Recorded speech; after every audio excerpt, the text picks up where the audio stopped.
పరమందు సింహాసనాసీనుడైన దేవాది దేవునికి నా హృదయపూర్వక వందనములు, స్తుతులు, స్తోత్రములు సమర్పించుకుంటున్నాను. అందరికీ శుభోదయం. ఇది నా మహోన్నతుడైన దేవాది దేవుడు నీ కొరకు సిద్ధపరిచిన వాక్కు.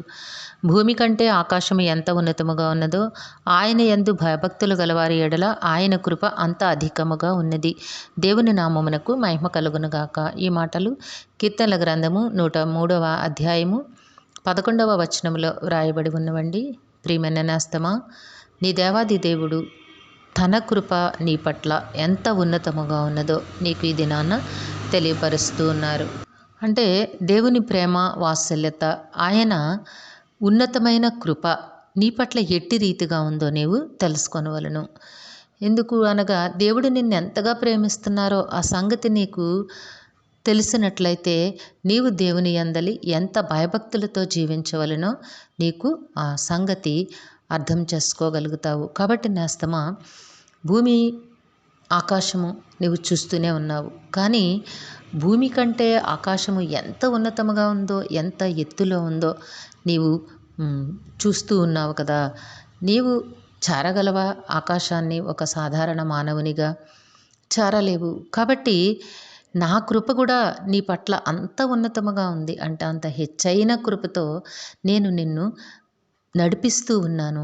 అంత ఉన్నతమైన ప్రేమ నీ పట్ల నాకు ఉంది అని దేవుడు నీకు తెలియపరుస్తూ ఉన్నారు. కనుక ఈ కృపకి నీవు అర్హునివి కావాలి.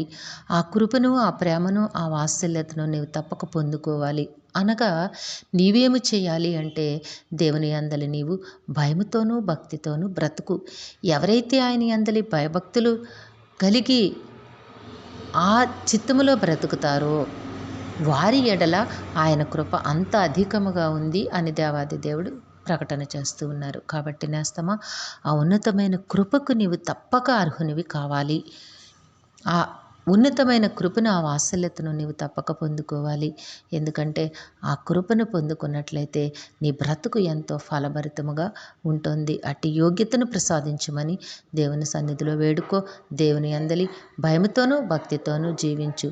తప్పకుండా దేవుడు నీకు అటు ఉన్నతమైన కృపను అనుగ్రహించి ఆయన ఆశీర్వాదములకు నిన్ను వారసునిగా చేస్తారు. దేవుడు నిన్ను దీవించి ఆశీర్వదించునుగాక. ప్రార్థన చేసుకుందాము. సింహాసనాసనుడైన తండ్రి, మీ ఘనమైన నామమును కొందరములు, మీ బిడ్డకు మీరు ఇచ్చిన వాక్కును బట్టి స్తుతులు సమర్పించుకుంటున్నాం. రాజా నాయన, మీ ఉన్నతమైన కృపను, మహాభాగ్యమును పొందుకునే యోగ్యత మీ బిడ్డకు ప్రసాదించండి తండ్రి.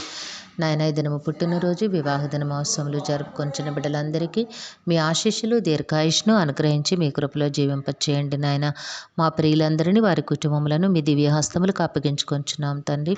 వారందరికీ కావలసిన ఆయురారోగ్యము, పరిపూర్ణమైన రక్షణ, దీర్ఘాయుష్షు, నెమ్మదిని ప్రసాదించి మీ శాంతి సమాధానంతో జీవింపచేయండి. మేలులతో హృదయాలు తృప్తిపరచండి నాయన. కుటుంబాల్లో బిడ్డలకు ఉన్నతమైన విద్యను నాయన, సకాలంలో చక్కని ఉద్యోగములు, వివాహములు, గర్భఫలములు ప్రసాదించండి. మా ప్రియులు చేస్తున్న పనిపాట్లలో, ఉద్యోగ విధులలో, వ్యాపారములలో నాయన మీ మెండైన ఆశీర్వాదమునిచ్చి నడిపించమని వేడుకొంచు ఉన్నాము తండ్రి.